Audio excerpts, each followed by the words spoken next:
All right, let's go. The plaintiff is suing the defendant for $1,120. He says the defendant is responsible for the disappearance of his rooster. That is what I have been told. Mr. Gable, you're the plaintiff. You're here because your bird flew the coop. Tell me why this woman owes you over $1,000 for a chicken. Yes, Mom. Well, first of all, it wasn't just a chicken, it was a rooster, and his name was Rocco. He was a rare breed, a Phoenix Rooster, and I raised him from a tiny chick. He was my best friend. I had him from 3 years, and I was worth every penny of that $1,120, which is what I paid for him as a show bird, and for the special diet I provided. Your best friend was a rooster, a bird that wakes up at 4 o'clock in the morning and screams until the sun comes up. That was your best friend. And you're telling me this creature, who is biologically programmed to be loud and aggressive, was worth $1,120. Did you have him appraised? Do you have a receipt for this showbird? I don't have a formal appraisal, Mom, but I have photos of him, and I have the receipt from the breeder I bought him from. He was a stunning bird. Long tail feathers, beautiful coloring. He was a stunning bird. Long tail feathers, beautiful coloring. He was a stunning bird. Long tail feathers, beautiful coloring. He sat on your lap. That's lovely. Meanwhile, across the fence, your neighbor, Mrs. Kowalski, is trying to sleep. Let me talk to the defendant. Mrs. Kowalski, you live next door to Mr. Gable and his lap-sitting rooster. You're being sued for over $1,000. What is your side of the story? Oh, good morning, ma'am. My side of the story is that I should be the one sitting over there, suing him. That bird was a nightmare. For 6 months, that rooster made my life absolutely miserable. It started crowing every single morning, sometimes as early as 4:30, right outside my bedroom window. I work as a cashier, ma'am. I have to be on my feet all day. I was exhausted. So you're telling me the rooster was a nuisance. That's one thing. But a nuisance doesn't give you the right to make the nuisance disappear. Mr. Gable says you are responsible for his bird going missing. Did you do something with this rooster, Mrs. Kowalski? Absolutely not, ma'am.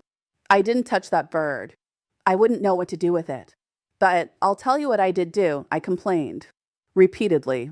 I have text messages here where I asked him, nicely at first, to please fix his fence so the bird would stay in his own yard. I asked him to do something, anything, about the noise. He ignored me. Mr. Gable, did you ignore her? Did you have a fence that was broken? The fence had a small gap, yes, Mom, but Rocco was an explorer. He was curious. He was an explorer. He had just go over there, maybe scratch around a little bit. He was friendly. Mrs. Curious, exaggerating the whole thing. She just doesn't like animals. Scratch around a little bit. Mrs. Kowalski, what did this friendly rooster do to your property? Ma'am, it was a disaster. I have a vegetable garden I've worked on for years. That bird got in there and scratched up all my new seedlings. He destroyed my flower beds. I have pictures. He'd take dust baths in my mulched areas and just tear everything up. I probably put $200 worth of plants in the spring, and he destroyed half of them. Bedroom, the master bedroom was broken into, Your Honor. It was locked, except my bedroom and except my wine cellar, because I make my own wine. And then I found the sofa from the living room moved into the wine cellar. I also have pictures to show that, and I can show you how my whole house was trashed. Barrels, the wine barrels, and the sofa in front. No, it was a bedroom, the master bedroom was broken into, Your Honor. It was locked, except my bedroom and except my wine cellar, because I make my own wine. And then I found the sofa from the living room moved into the wine cellar. I also have pictures to show that, and I can show you how my whole house was trashed. Barrels, the wine barrels, and the sofa in front. No, it was... It's not nature when it's in her yard, Mr. Gable. It's trespassing. And what about her hens? Mrs. Kowalski, you have chickens of your own? Yes, ma'am, I have 5 laying hens. I keep them in a nice, secure coop and run. But when that rooster got into my yard, he would terrorize them. He'd chase them through the fence line, peck at them through the wire. My hens got so stressed they stopped laying eggs for weeks. Weeks, ma'am. I rely on those eggs. So you have a neighbor who has a rooster. This rooster gets onto your property, destroys your garden, and harasses your hens.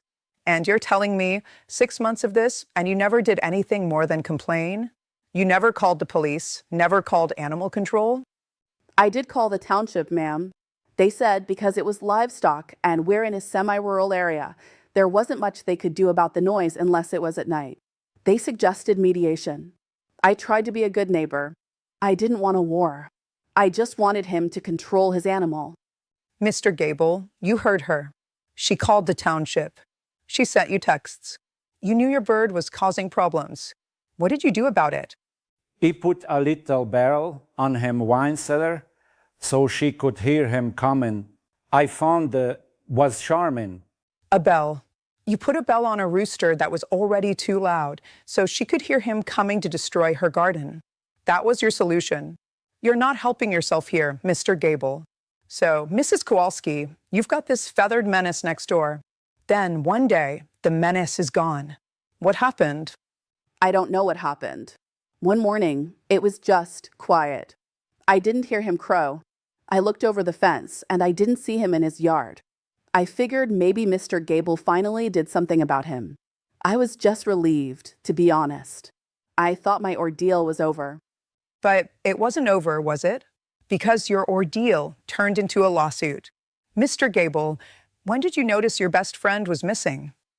I came home on October 31st, and for breakfast. I found my yacht on her door, and I asked her point blank if she had done something. She just stood there with a smirk and said she hadn't seen him. But I know she did something. She had the motive. She had a smirk, or you had a suspicion. Having a motive isn't proof. She had a motive to want him gone, but that doesn't mean she's the one who removed him.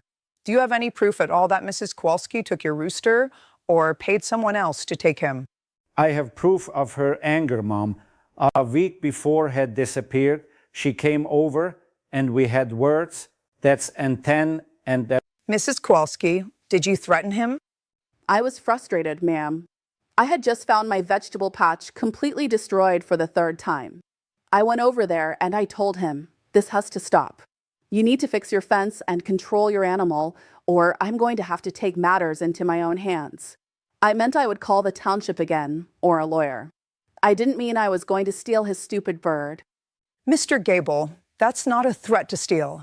That's a threat of legal action. A reasonable person would interpret it that way. Now, you claim this bird is worth over $1,000. I want to see that receipt. Let me see what you have.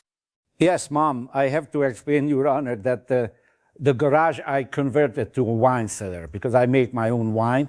And then I found the sofa from the living room moved into the wine cellar. I also have pictures to show that, and I can show you how my whole house was trashed. Barrels, the wine barrels, and the sofa in front. You can see I paid $800 for him as a starter chick, and the rest of the money, the $320 for him as a starter chick. Judging looking at the paper, this receipt is from 3 years ago. It says $800. That doesn't mean the bird is worth $800 today. It's a used bird, Mr. Gable, and you can't sue for the cost of feeding it. That's called ownership. That's what you do when you have a pet. You pay for its food. You don't get to bill the neighbor for the chicken feed because the chicken is gone. I'm not giving you $320 for 3 years of chicken dinner. But Mom, he was a special bird. He was a show quality. The breeder said he had champion bloodlines. He was irreplaceable. Then you should have kept him on a leash, or fixed your fence, or built him a coop he couldn't escape from. You did none of those things. You let him run loose to terrorize the neighborhood. Now, Mrs. Kowalski, you said you had pictures of the damage. Let me see those. Yes, ma'am. I printed them out. She hands over a stack of photos. This one here shows my garden before, all neat. And this one, taken the next week, shows it all scratched up. You can see the rooster's footprints and everything. And this one shows him right up against my hen's run, with my hens all huddled in the corner, looking terrified. Mr. Gable, come look at these. Is this your rooster? Još mom, that's Rocco, but hij weer que take my barrels the wine cellar because I make my own wine. And then I found the sofa from the living room moved into the wine cellar. I also have pictures to show that, and I can show you how my whole house was trashed. And barrels the wine cellar because I make my own wine. And then I found the sofa from the living room moved into the wine cellar. I also have pictures to show that, and I can show you how my whole house was trashed. And barrels the wine cellar because I make my own wine.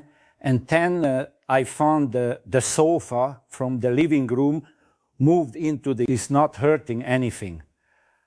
He's standing in her garden, which he has destroyed. And he is harassing her hens. Look at the fear in these hens. They're not laying eggs because of this. This is significant damage. This is a pattern of behavior that you allowed to continue. So now your bird is gone, and you want her to pay you for your loss. What about her loss? What about her plants? What about her eggs? She's not suing me for that, Mom. I'm here for my rooster. Maybe she should be, but she's not. She's here because you dragged her into my courtroom. Now, is there anyone else who can corroborate this story? Did anyone else see this bird or see what happened the day it went missing? Mrs. Kowalski, you live alone? Yes, ma'am, I do. But my neighbor across the street, Mrs. Henderson, she saw a lot. She walks her dog every morning. She saw that rooster in my yard many times. And she saw something the morning he disappeared. All right, let's get her in here. Looking off screen, is Mrs. Henderson here? Ma'am, would you come up here, please? A woman approaches. You understand you're under oath? Yes, ma'am, I do. State your name for the record and tell me what you know about this feathered fiasco. My name is Brenda Henderson. I live across the street from Doris. I've lived there for 15 years. And I can tell you that rooster was a public nuisance. Every morning, without fail, that thing would start crowing around 4:45. You could hear it 3 blocks away. And I'd see it in Doris's yard all the time, scratching things up. Did you ever see Mrs. Kowalski do anything to the bird? Chasing it, yelling at it, trying to catch it? Never, ma'am. She'd just shake her head and go back inside. She was very patient, much more patient than I would have been.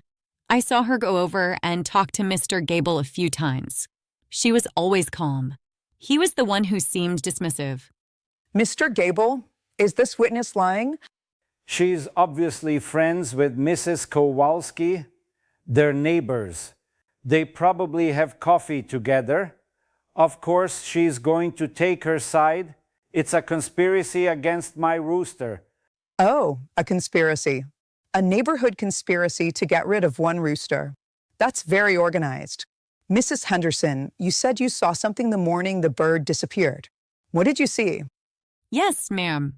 I was out with my dog, Baxter, around 6 o'clock in the morning. It was still a little dark. I was on the sidewalk across the street from Doris's house. I saw Mr. Gable's truck, the one with the livestock trailer hitch on the back, pull out of his driveway and drive off. That was probably around 6:15. I didn't think anything of it at the time. Mr. Gable, where were you going at 6:15 in the morning with your truck that has a livestock trailer hitch on it? I was going to get coffee.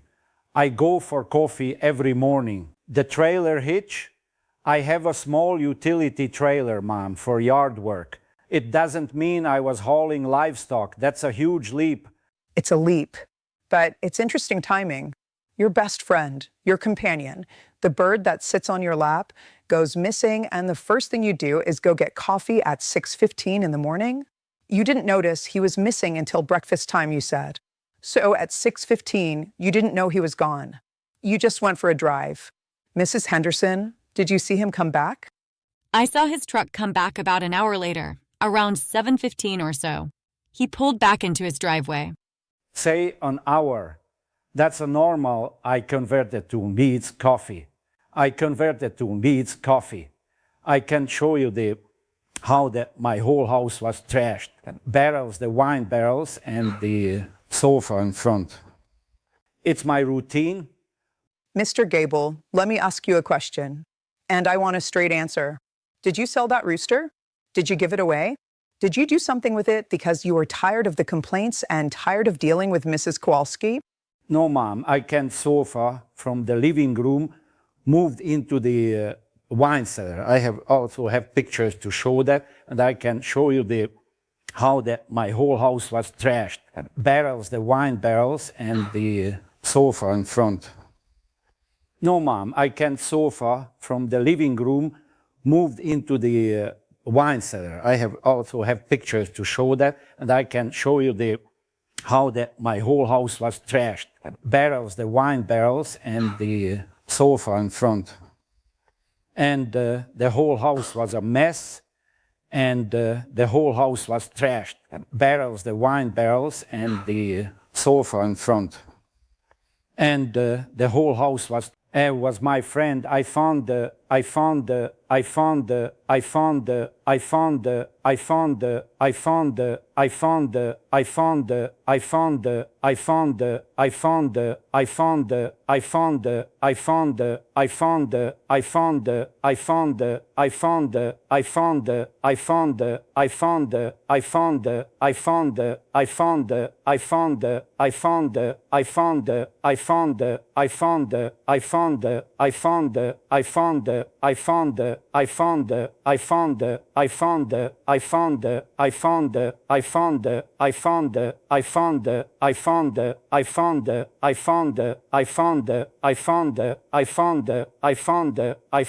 It was the circle of life. The circle of life. That's very poetic. But you're not suing the fox, Mr. Gable. You're suing your neighbor. And you have no evidence that she did anything. You have anger, you have frustration, but you have zero proof.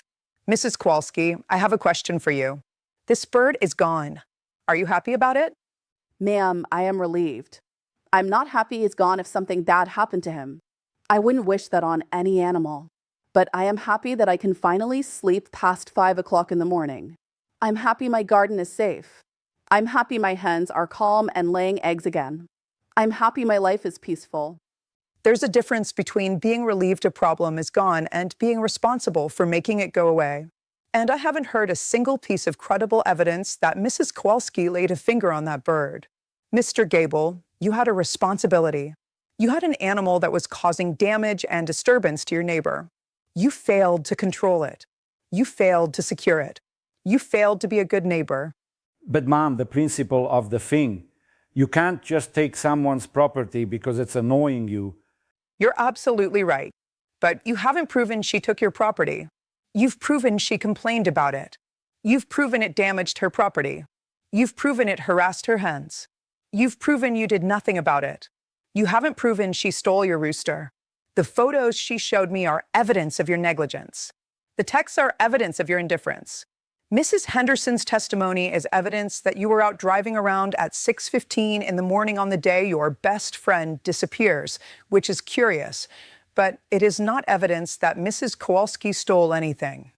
Show Your Honor that the garage I converted to a wine cellar because I make my own wine. And then I found the sofa from the living room, moved into the, from the living room, moved into the, from the living room, moved into the, from the living room, moved into the, from the living room, moved into the, from the living room, moved into the, from the living room, moved into the, from the living room, moved into the, from the living room, moved into the, from the living room, moved into the, from the living room, moved into the, from the living room, moved in. You lost your friend because you didn't take care of him. You let him run loose. You didn't fix your fence. You didn't build a secure coop. You put a bell on him. You're the one who failed Rocco, not Mrs. Kowalski. You want someone to pay you for your loss? Look in the mirror. Now, Mr. Gable, you're asking for $1,120. I'm going to deny your claim in its entirety. Barrels the wine cellar because I make my own wine. And then I found the sofa from the living room moved into the... But nothing. You have no case. You have no proof. You have a story and a suspicion. That's not enough in any court in this country. You are owed nothing. And frankly, Mrs. Kowalski, you have been more than patient. If anyone should be compensated for the damage to their garden and the stress on their hens, it's you. But you're not asking for it, and I'm not in the business of giving people money they don't ask for. Thank you, ma'am. I just wanted this to be over. It is over. Case dismissed. Mr. Gable, take your photos of Rocco and go home. And fix your fence. Get a dog. A quiet one. Next case.